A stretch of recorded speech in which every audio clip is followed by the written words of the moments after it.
ഇസ്രയേലും അമേരിക്കയും ചേർന്ന് ഇറാന് നേരെ ആക്രമണം നടത്തിയതിലൂടെ തുടക്കമിട്ട ഈ യുദ്ധം ലോകത്ത് വലിയ ദുരന്തങ്ങളാണ് ഉണ്ടാക്കാൻ പോകുന്നത്. യഥാർത്ഥത്തിൽ ഇപ്പോൾ ഇറാൻ സ്ട്രൈറ്റ് ഓഫ് ഹോർമുസ്, ലോകത്തെ ഏറ്റവും തന്ത്രപ്രധാനമായ വളരെ പ്രാധാന്യമുള്ള സ്ട്രൈറ്റ് ഓഫ് ഹോർമുസ് കടലിടുക്ക് അടച്ചിരിക്കുകയാണ്. അതിനപ്പുറം കഴിഞ്ഞ ദിവസം ഇസ്രയേൽ ഇറാന്റെ എണ്ണ റിഫൈനറിയിൽ സ്റ്റോറേജിൽ ആക്രമണം നടത്തി. അതിന് പ്രത്യാക്രമണം എന്ന നിലയിൽ ഇറാൻ ഇസ്രയേലിലും അതുപോലെ പല സ്ഥലങ്ങളിലും എണ്ണ റിഫൈനറികൾക്കെതിരെയും എണ്ണ സ്റ്റോറേജുകൾക്ക് നേരെയും ആക്രമണം നടത്തി. ഇവിടെ വരാൻ പോകുന്ന ദുരന്തം നാം മനസ്സിലാക്കിയ പോലെ കേവലം ഇന്ധനക്ഷാമം മാത്രമല്ല, വരാൻ പോകുന്നത് അതിലേറെ ഗുരുതരമായ ദുരന്തമാണ്. Strait of Hormuz, the crisis beyond oil. ഓയിലിനപ്പുറത്ത് എന്തൊക്കെ പ്രശ്നങ്ങളാണ് വരാൻ പോകുന്നത്? ഇതാണ് നാം ഇവിടെ പരിശോധിക്കുന്നത്. യഥാർത്ഥത്തിൽ എണ്ണ ശുദ്ധീകരണത്തിലൂടെയാണ് ഈ സൾഫർ ലഭിക്കുന്നത്. ലോകത്തെ 92% സൾഫറും ലഭിക്കുന്നത് എണ്ണ ശുദ്ധീകരണത്തിന്റെ ഭാഗമായിട്ടാണ്. എന്നാൽ ഈ സൾഫർ ഉപയോഗിച്ചുകൊണ്ടാണ് സൾഫ്യൂറിക് ആസിഡ് എന്ന് നമ്മൾ സ്കൂളിൽ പഠിച്ചിട്ടുണ്ടാകും ഇത് ഉണ്ടാക്കുന്നത്.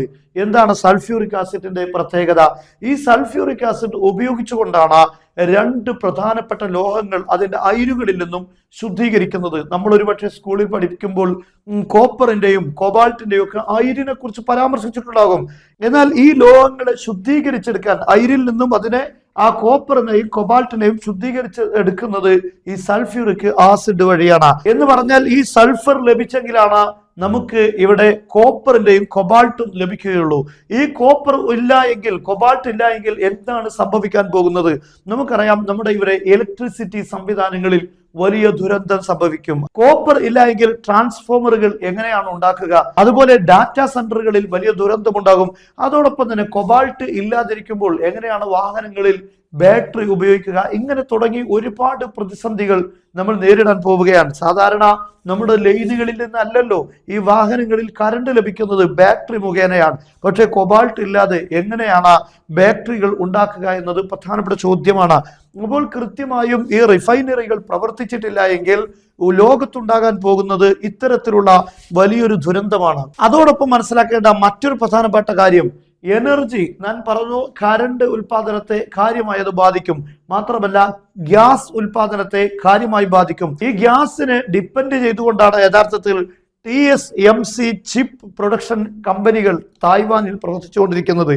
ഈ കമ്പനികൾ പ്രവർത്തിച്ചിട്ടില്ല എങ്കിൽ നമ്മുടെ ഇന്ന് കാണുന്ന ഡിവൈസുകളൊന്നും, അതായത് ചിപ്പുകൾ ലഭിച്ചിട്ടില്ല എങ്കിൽ നമ്മുടെ ഈ ഡിവൈസുകളൊന്നും പ്രവർത്തിക്കില്ല. ചെറിയ ആൻഡ്രോയിഡ് മൊബൈൽ മുതൽ വലിയ മിസൈലുകൾ വരെ പ്രവർത്തിക്കണമെങ്കിൽ ഇത്തരത്തിലുള്ള ചിപ്പുകൾ ആവശ്യമാണ്. ഈ ചിപ്പുകൾ മുഖേനയാണ് ബോർഡുകൾ നിർമ്മിക്കുന്നത്. അപ്പോൾ ഇതിലൂടെ സംഭവിക്കാൻ പോകുന്നത് കമ്പ്യൂട്ടർ രംഗത്തും അതുപോലെ ഫോൺ രംഗത്തും വലിയ രൂപത്തിലുള്ള ദുരന്തങ്ങൾ ഇതിലൂടെ ഉണ്ടാകും. അതുപോലെ തന്നെ മറ്റൊരു പ്രധാനപ്പെട്ട കാര്യമാണ് കൃഷികളിൽ ഉപയോഗിക്കുന്ന നൈട്രജൻ. അതും ഈ റിഫൈനറികൾ പ്രവർത്തിക്കാതിരിക്കുമ്പോൾ ഇതും നമുക്ക് ലഭിക്കാതെ വരും. സാധാരണ ഇന്ന് കാർഷിക രംഗത്ത് ജൈവ വളങ്ങൾക്കപ്പുറം രാസവളങ്ങളാണ് ഉപയോഗിച്ചു കൊണ്ടിരിക്കുന്നത് എന്ന് നമുക്കറിയാം. കാരണം അത് സുലഭമായി ലഭിക്കാനും വളരെ പെട്ടെന്ന് കൃഷി വളരാനുമൊക്കെ വളങ്ങളാണ് ഉപയോഗിക്കുന്നത്. പക്ഷെ ആ ജൈവ വളങ്ങൾ ഉപയോഗിക്കുന്നിടത്ത് വലിയ രൂപത്തിലുള്ള പ്രതിസന്ധി ഉണ്ടാകും. അതുപോലെ ഇലക്ട്രോണിക് സംവിധാനങ്ങളെ ബാധിക്കും. അങ്ങനെ നമ്മുടെ ജീവിതത്തിന്റെ എല്ലാ മേഖലകളെയും ബാധിക്കുന്ന വലിയ പ്രശ്നമാണ് ഇപ്പോൾ ഉണ്ടായിക്കൊണ്ടിരിക്കുന്നത്. യഥാർത്ഥത്തിൽ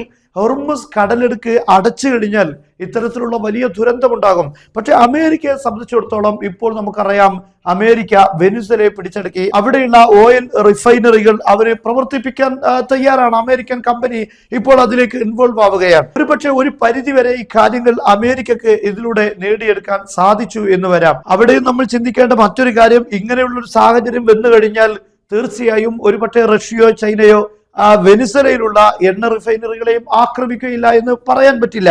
ഇനി ഇല്ല എന്ന് വെച്ചാൽ തന്നെ ഇത് റഷ്യയും ചൈനയും ഒക്കെ, അങ്ങനെ ലോകത്തുള്ള മറ്റു രാഷ്ട്രങ്ങളെയൊക്കെ ഇത് പ്രതികൂലമായി ബാധിക്കും.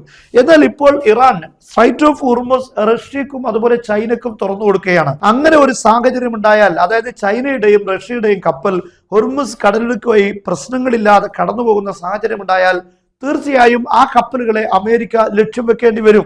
അതോടൊപ്പം തന്നെ മനസ്സിലാക്കേണ്ട മറ്റൊരു പ്രധാനപ്പെട്ട കാര്യം, ഹോർമുസ് കടലിടുക്ക് അടക്കുന്നതിലേറെ ഗുരുതരമായ ഒരു തലങ്ങളിലേക്കാണ് ഇപ്പോൾ യുദ്ധം നീങ്ങിയത്. കാരണം എണ്ണ റിഫൈനറികൾ തന്നെ ആക്രമിക്കുന്നു. ഇപ്പോൾ കഴിഞ്ഞ ദിവസം ഇറാൻ പറഞ്ഞത് എണ്ണ വിൽക്കാൻ കഴിയുകയില്ല എന്നതിലപ്പുറം എണ്ണ ഉൽപ്പാദിപ്പിക്കാൻ പോലും കഴിയാത്ത സാഹചര്യത്തിലേക്ക് കാര്യങ്ങൾ എത്തുമെന്നാണ്. കാരണം അത്തരത്തിലുള്ള മേഖലകളിലൊക്കെ ആക്രമണം നടന്നു കഴിഞ്ഞാൽ ഇത് വലിയൊരു ദുരന്തമായി മാറും. അപ്പോൾ ഞാൻ പറയുന്നത് ലോകത്തിന്റെ ഇന്നത്തെ സാഹചര്യത്തിലെ നിലനിൽപ്പിനെ വലിയ തോതിൽ ഈ യുദ്ധം ബാധിക്കും. ഒരുപക്ഷെ ഒരു പ്രാചീന കാലത്തേക്ക് നമ്മൾ തിരിച്ചു പോകേണ്ടി വരുന്ന സാഹചര്യം ഉണ്ടാകുമോ എന്നതാണ് ഈ യുദ്ധത്തിലൂടെ നാം ഭയപ്പെടുന്നത്.